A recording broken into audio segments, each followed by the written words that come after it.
მოგესალმებით. მეორე არხის ეთერში თქვენ უყურებთ გადაცემას ჩვენი პარლამენტი, მე ალეკო გრიგალაშვილი გახლავართ. დღეს შაბათია და ტრადიციულად გაგაცნობთ მიმდინარე კვირაში საქართველოს პარლამენტის პლენარულ სხდომაზე და სხვადასხვა კომიტეტებში განხილულ კანონპროექტებსა და საკითხებს. საქართველოს მთავრობაში განხორციელებული ცვლილებებიდან გამომდინარე, დღეს პარლამენტში რიგ გარეშე პლენარული სხდომა უნდა გამართულიყო, თუმცა საქართველოს პრეზიდენტის მიერ მიღებული გადაწყვეტილების შემდეგ აღნიშნული სხდომა ჩაიშალა. შეგახსენებთ, რომ პრემიერმა ღარიბაშვილმა პარასკევს სამი ახალი მინისტრი წარუდგინა პრეზიდენტს, რომელმაც განაცხადა, რომ ერთი კვირის ვადას აძლევს მთავრობას და პარლამენტს, რომ სამთავრობო ცვლილებებზე უკეთესად ჩამოყალიბდნენ. პარლამენტის თავმჯდომარემ დავით უსუფაშვილმა მთავრობის შემადგენლობაში განხორციელებული ცვლილებების გამო განმარტება გააკეთა და განაცხადა, რომ მთავრობის განახლებულმა შემადგენლობამ პარლამენტში ნდობა თავიდან უნდა მოიპოვოს. მან აგრეთვე აღნიშნა პარლამენტის როლი აღნიშნული პროცესის სწორად წარმართვაში. ამას გარდა დავით უსუფაშვილი ბიუროს სხდომაზე გამოეხმაურა პრეზიდენტის გადაწყვეტილებას მისცეს მთავრობას და პარლამენტს ერთი კვირის ვადა განახლებული მთავრობისთვის ნდობის გამოცხადების საკითხზე და აღნიშნა, რომ ეს კონსტიტუციური პროცესია და არა ექსტრაორდინარული. Კონდა დღეს იმისი ალბათობა, რომ შეიძლება მთავრობის განახლებული შემადგენლობის მოსმენა გამართულიყო, მაგრამ საქართველოს პრეზიდენტმა გადაწყვიტა გამოიყენოს ის ვადა, რაც კონსტიტუციით აქვს მას მინიჭებული, 7-დღიანი ვადა განახლებული შემადგენლობის პარლამენტში გამოსაგზავნად. ეს კონსტიტუციური პროცესია, ეს არ არის რაღაცა ექსტრაორდინარული მოვლენა. 7 დღე წერია, იმიტომ რომ შესაძლოა ეს იყოს 7 დღე. პრეზიდენტი არჩეულია, იმიტომ რომ მიიღოს გონივრული გადაწყვეტილებები, სახელმწიფოებრივად მნიშვნელოვანი გადაწყვეტილებები. როგორც ჩანს, მან გადაწყვიტა, რომ ასეთ ექსპრომტ სიტუაციაში შეიძლება თვლის, რომ ჩვენ გვჭირდება მეტი დრო, რომ ჩამოვყალიბდეთ ენდობით თუ არა მთავრობის განახლებულ შემადგენლობას. ეს მისი აზრია, მისი შეხედულება, ჩვენ შეიძლება გვქონდეს განსხვავებული შეხედულება და ვთვლით, რომ დღეს ვერ შეგვეძლო ამ საკითხის გადაწყვეტა, მაგრამ პატივიცეთ კონსტიტუციით მინიჭებულ უფლებამოსილებებს. მან გადაწყვიტა, რომ ჩვენ მეტი დრო მოგვცეს დასაფიქრებლად, მეტი ფიქრი არასდროს არ არის ცუდი და მავნე, კი ბატონო. ამასობაში ქვეყანა აგრძელებს ცხოვრებას, ქვეყანას ყავს მოქმედი მთავრობა სრულფასოვანი და უფლებამოსილი, მე მას კიდევ ერთხელ მინდა ხაზი გაუსვა.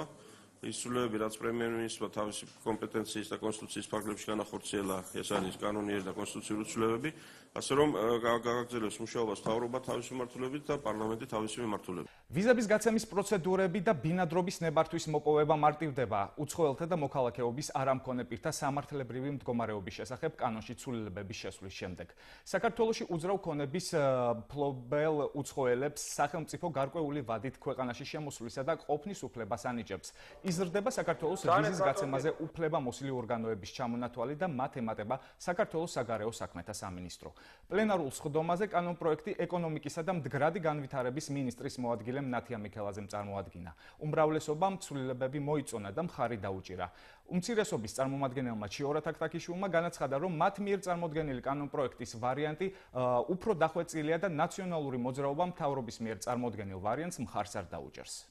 ძალიან მოკლე დროში, ტურის მაქსიმუმ 5 დღეში შეიძლება, რომ ელექტრონულად ატვირთვის როგორც კი ატვირთავს განაცხადს არაუმეტეს 5 დღისა მიიღოს მან ტურისტული ვიზა და ელექტრონული სახით და არა პასპორტში ვიზის დატანის გზით, ანუ ესეც მნიშვნელოვანი არის და არის კიდე რიგი საკითხები, რომელიც უფრო მეტი მოქნილობისთვის უკვე მთავრობის კომპეტენციაში გადადის ამ საკითხების დარეგულირება და პრაქტიკიდან გამომდინარე ეს უფრო მოქნილი იქნება და არ იქნება უკვე ყველა კონკრეტულ შემთხვევაში კანონში მისაღები ცვლილებები. ვფიქრობ, რომ ორი რამ არის დაცული. ერთი არის უსაფრთხოების საკითხი, რომელიც ვიზა ლიბერალიზაციის და ევროკავშირთან ასოცირების ხელშეკრულების პროცესში მნიშვნელოვანი ვალდებულებაა და ქვეყნისთვის მნიშვნელოვანია და მეორეს მხრივ უცხო ქვეყნის მოქალაქეების გადაადგილების საერთაშორისო სტანდარტების დაცვა.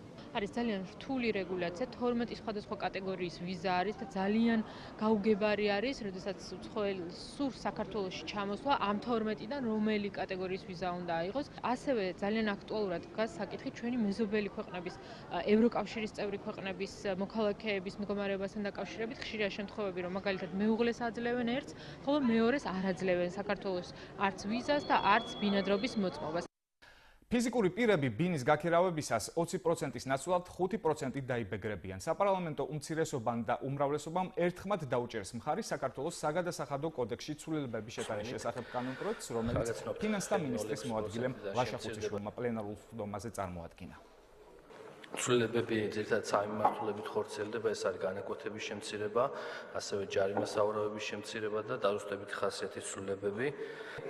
Subუქდება სანქცია დანაკლისის გამოვლენისათვის 50%-იანი ჯარიმის ნაცვლად იქნება 10%, ასევე ამავე დროს დანაკლისი განხილული იქნება მისი აღმოჩენის მომენტში საბაზრო ფასით მიწოდებად. აღურიცხელი საქონლის გამოვლენისათვის სანქცია მცირდება საქონლის საბაზრო ღირებულების 50%-ის ოდენობით, ნაცვლად დღეს არსებული 100%-ისა. აი იმ სეგმენტში, რაც ეხება რეექსპორტის ვადის გახანგრძლივებას და მის დეკლარირებას, მივესალმებით, რომ ძალიან ბევრი ჩვენი თანამემამულე ინდივიდუალური მეწარმე ამოისუნთქავს და მას ექნება საშუალება, რომ ელემენტარულად ბიზნესი გააგრძელოს, არ გაკოტრდეს და საერთოდ არ დაკარგოს ყველაფერი. ამიტომ კიდევ ერთი ის ფაქტია, როდესაც ჩვენ როცა ვხედავთ, რომ რაღაცა კარგი კეთდება, მივესალმებით და მხარს ვუჭერთ და ბუნებრივია ხმასაც მივცემთ. ამ კანონის მიღებით მნიშვნელოვან ნაბიჯს ვდგავთ გადასახადების ლიბერალიზაციის მიმართულებით, საკმაოდ ცოცხალი და კარგი განხილვა ქონდა ამ საკითხებთან დაკავშირებით და მთავრობის ასეთი დამოკიდებულება ამ საკითხების მიმართ, მათი ეს ინიციატივები არის მისასალმებელი და კარგია, რომ არის თემები, რომელსაც ცალსახად ყველა ერთად უჭერთ ხაზს. 6 წლამდე ბავშვები სკოლაში არ დაიშვებიან. ერთიანი ნაციონალური მოძრაობის წევრი სკოპა სუბელიანის მიერ წარმოდგენილ კანონპროექტს, რომელიც 6 წლამდე ბავშვის სკოლაში დაშვებას გულისხმობდა, მხარი არ დაუჭირეს და მეორე მოსმენით ჩააგდეს. პარლამენტის თავმჯდომარემ დავით უსუფაშვილმა საქართველოში ოფიციალური ვიზიტით მყოფ ნიდერლანდების სამეფო სენატის პრეზიდენტს ანკე ბროკერს კნოლს უმასპინძლა. შეხვედრის დასრულების შემდეგ ორი ქვეყნის პარლამენტების თავმჯდომარეებმა მედიისთვის ერთობლივი განცხადება გააკეთეს და აღნიშნული შეხვედრის და ვიზიტის მნიშვნელობაზე ისაუბრეს.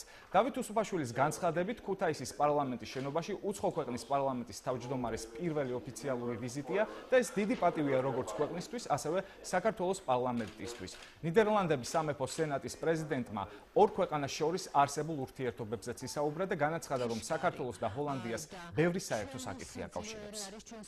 ნიდერლანდების სამეფო არის მომხრე იმისა, რომ საქართველო გახდეს ევროპული ოჯახის სრულფასოვანი წევრი. ჩვენ გვაქვს ხარდაჭერა ევროკავშირში ინტეგრაციის მიმართულებითაც და ნატოში ინტეგრაციის მიმართულებითაც. ჩვენ შევეხეთ რეგიონში მიმდინარე პრობლემებს, საქართველოს ტერიტორიების ოკუპაციას რუსეთის მხრიდან, უკრაინაში მიმდინარე მოვლენებს, ომს, აგრესიას სუვერენული ქვეყნის წინააღმდეგ და ამ საკითხში მოგეხსენებათ, ნიდერლანდების სამეფო არის წამყვანი სახელმწიფო, რომელსაც უკავია ძალიან პრინციპული პოზიცია ასეთ საკითხებში.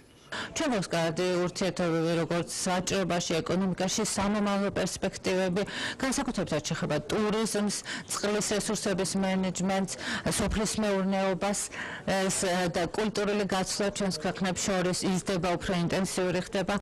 დაუბრუნდეთ კვირის მთავარ თემას. საქართველოს მთავრობაში განხორციელებული ცვლილებები, გამოხმაურება და შეფასებები. ვინ ეთანხმება და ვინ არ ითვალისწინებს საქართველოს პრეზიდენტის გადაწყვეტილებას? იქონიებს თუ არა ზეგავლენას მიმდინარე მოვლენებზე გიორგი მარგველაშვილის ნაბიჯი და რა სახის გზავნილი იყო პრეზიდენტის გუშინდელი განცხადება აღმასრულებელი ხელისუფლებისათვის. ექსპერტების შეფასებებით თამარ პატატიშვილის მიერ მომზადებული რეპორტაჟი. რთული ვითარების ფონზე მე მინდა მივცე შესაძლებლობა როგორც პრემიერ-მინისტრს, ასევე პარლამენტს უფრო მშვიდ გარემოში განახორციელონ კონსულტაციები და ჩამოყალიბდნენ მთავრობის შემადგენლობის თაობას. ამ შემთხვევაში მე ვიყენებ კონსტიტუციით ამ შემთხვევაში ჩემთვის მონიჭებულ ერთადერთ შესაძლებლობას და ერთი კვირის ვადით გადავდებ იმ ხელმოწერას, რომელიც უნდა დამესვა მთავრობის სიაზე. განახლებული მინისტრთა კაბინეტის წევრები დეპუტატების შეკითხვებზე პასუხის გასაცემად უკვე მზად იყვნენ, თუმცა საქართველოს პრეზიდენტმა მოულოდნელი გადაწყვეტილება მიიღო. კონსტიტუციური უფლება გამოიყენა და მთავრობის განახლებული შემადგენლობის პარლამენტისთვის წარდგენა 1 კვირით გადადო. სამთავრობო გუნდის ახალი შემადგენლობა პრემიერ-მინისტრმა პრეზიდენტის განცხადებამდე 1 საათით ადრე დაასახელა. ირაკლი ღარიბაშვილმა მინისტრთა კაბინეტის წევრების უმრავლესობა უცვლელი დატოვა და საზოგადოებას მხოლოდ 3 ახალი მინისტრი წარუდგინა. ბუნებრივი რესურსების და გარემოდაცვის მინისტრის თანამდებობაზე მე წარვადგენ ბატონ გიგლა აგულაშვილს. რაც შეეხება სპორტის და ახალგაზრდობის საქმეთა სამინისტროს მინისტრის თანამდებობაზე წარმოგიდგენთ ბატონ ტარიელ ხეჩიგაშვილს. მოგეხსენებათ, რომ ჩვენ ვართ კოალიციური მთავრობა და მე ბუნებრივია მქონდა კონსულტაციები კოალიციაში და მე მივიღე გადაწყვეტილება კოალიციასთან შეთანხმებით, რა თქმა უნდა, რომ მოხდეს კიდევ ერთი ცვლილება მთავრობაში. თავდაცვის მინისტრის პოსტზე წარმოგიდგენთ ქალბატონ თინა ხიდაშელს. პრეზიდენტის გადაწყვეტილებას საკანონმდებლო ორგანოში არაერთგვაროვანი შეფასებები მოჰყვა. საპარლამენტო უმრავლესობის ლიდერი მიიჩნევს, რომ მთავრობის დამტკიცების პროცესის გაჭიანურება სასურველი არ არის. თუმცა დავით საგანელიძე პრეზიდენტის გადაწყვეტილებაში ლოგიკურ საფუძველს აცხადავს. სასურველი იქნებოდა, რომ რაც შეიძლება მალე მთავრობის შემადგენლობას მიიღოს სრული ლეგიტიმაცია. იმ მოვლენების გამო, რაც უახლოეს დღეებში ხდება საქართველოში. თუმცა რა თქმა უნდა ის მოსაზრებები, რაც ბატონმა პრეზიდენტმა ბრძანა, რომ პარლამენტს მიეცეს მეტი საშუალება და ფიქრების მსჯელობის, ამიტომ ერთი კვირა. რაღაც ლოგიკა ამაში არის, ალბათ. ფრაქცია თავისუფალი დემოკრატების თავმჯდომარე ირაკლი ჩიქოვანი გიორგი მარგულაშვილის გადაწყვეტილებას პრეზიდენტისა და პრემიერ-მინისტრის არასაკმარის კომუნიკაციას უკავშირებს. ამასთან დეპუტატი ფიქრობს, რომ ქვეყნის არსებული ეკონომიკური მდგომარეობიდან გამოყვანას ვერც მთავრობის ახალი გუნდი შეძლებს. ეს არის მარტივი გზავნილი მთავრობისთვის, რომ ის არის სრულფასოვანი მოთამაშე მთავრობის დაკომპლექტების პროცესში, როგორც ჩანს არ იყო საკმარისი კომუნიკაცია პრეზიდენტთან და შესაბამისად კიდევ ერთხელ ნათლად გამოჩნდა, რომ საჭიროა უფრო მეტი კონდიდაცია მთავრობის მხრიდან პრეზიდენტისადმი. გიორგი მარგულაშვილის ნაბიჯს დადებითად აფასებენ საპარლამენტო უმცირესობის წევრები. უმცირესობის ლიდერი დავით ბაქრაძე მიიჩნევს, რომ პრეზიდენტის გადაწყვეტილება ქვეყნის არაფორმალური მმართველობის პროცესის დასრულებას ხელს შეუწყობს. ჩვენ მივესალმებით და მხარს უჭერთ პრეზიდენტ მარგულაშვილის ინიციატივას, რომ არ მოხდეს მთავრობის წარმოდგენა ამ ფორმით, მით უმეტეს ასეთი ნაჩქარევი, ქაოტური და გაუაზრებელი გზით და მოხდეს მის მიერ პრეზიდენტის მიერ კონსტიტუციური ვადის გამოყენება. თინა ხიდაშელი თვლის, რომ ამ ნაბიჯით პრეზიდენტმა კონსტიტუციით მინიჭებული უფლება გამოიყენა და გიორგი მარგულაშვილი, როგორც არაპარტიული პრეზიდენტი, გადაწყვეტილებებს მხოლოდ საკუთარი შეხედულებების მიხედვით იღებს. ამასთან თინა ხიდაშელმა იმ მთავარ მიმართულებებზეც ისაუბრა, რაც მისთვის თავდაცვის მინისტრად ყოფნის დროს პრიორიტეტი იქნება. ჩვენ კიდევ უფრო მაღალი ტემპებით და კიდევ უფრო ეფექტურად ვიმუშაოთ იმისათვის, რომ ძალიან მოკლე ვადებში ვაჩვენოთ ნატოს წევრ სახელმწიფოებს, ჩვენს პარტნიორებს მზაობა, თავსებადობა.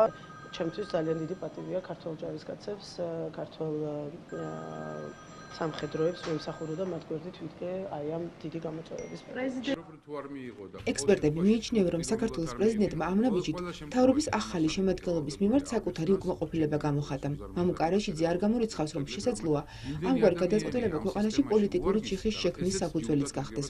მან ასევე აღნიშნა, რომ თინა ხიდაშელის თავდაცვის მინისტრად დანიშნა მისთვის საკმაოდ მოულოდნელი იყო, თუმცა ამასთან პოლიტოლოგი მიიჩნევს, რომ ეს ნაბიჯი ქვეყნის გეოპოლიტიკურ გამოწვევებს ზუსტად პასუხობს.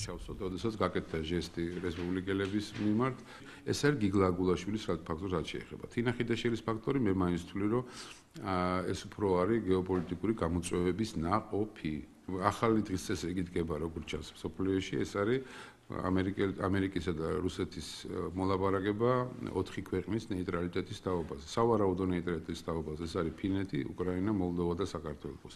თინა ხიდაშელის ამ თვალსაზრისით დაწინაურება თავდაცვის მინისტრის პოსტზე მე ვფიქრობ, რომ ეს არის გარკვეული ნაბიჯი ამის საპასუხოდ. მთავრობის ძირითადი შემადგენლობის უცვლელად დატოვებასთან დაკავშირებით კითხვები აქვს ექსპერტ ხათუნა ლაგაზიძეს. ამასთან ის არ გამორიცხავს, რომ 1 კვირის განმავლობაში მინისტრთა კაბინეტში ცვლილებები კიდევ განხორციელდეს. საზოგადოების მოთხოვნა იყო, რომ ცვლილებები შეხებოდა უპირველესად ეკონომიკურ ბლოკს და სრულად აუხსნელია ამ თვალსაზრისით რატომ წარადგინეს პარლამენტში მთავრობის იგივე შემადგენლობა, მე მგულისხმობ, ეკონომიკური მიმართულებით. იმ ერთ კვირაში, რომელიც მარგველაშვილმა მისცა მთავრობას ხელახალი გუნდის ხელახალ წარდგენისთვის, არ გამოურიცხავ არაერთ საინტერესო ცვლილებას და არ არის გამორიცხული პრემიერის ცვლილებაც. 2012 წლის ოქტომბრის არჩევნების შემდეგ პარლამენტმა მთავრობას ნდობა უკვე მესამედ უნდა გამოუცხადოს. საქართველოს კონსტიტუციის მიხედვით მინისტრთა კაბინეტს თავდაპირველი შემადგენლობის 1/3-ით შეცვლის შემთხვევაში ხელახალი ნდობის მიღება სჭირდება. ამჯერად დღის წესრიგში საკითხი მას შემდეგ დადგა, რაც მინისტრის სავარძელი რამდენიმე თვის განმავლობაში 7 მინისტრმა დატოვა. პროცესი ირაკლი ალასანიას თავდაცვის მინისტრობიდან გადაყენებით დაიწყო. შენს მიერ იქნა მიღებული გადაწყვეტილება თავდაცვის მინისტრის დაკავებული თანამდებობის გათავისუფლების შესახებ. შემდეგ ირაკლი ალასანიას სოლიდარობა გამოუცხადეს და თანამდებობიდან გადადგნენ მისი თანაგუნდელები, სახელმწიფო მინისტრი ევროპულ და ევროატლანტიკურ სტრუქტურებში ინტეგრაციის საკითხებში ალექსი პეტრიაშვილი და საგარეო საქმეთა მინისტრი მაია ფანჯიკიძე.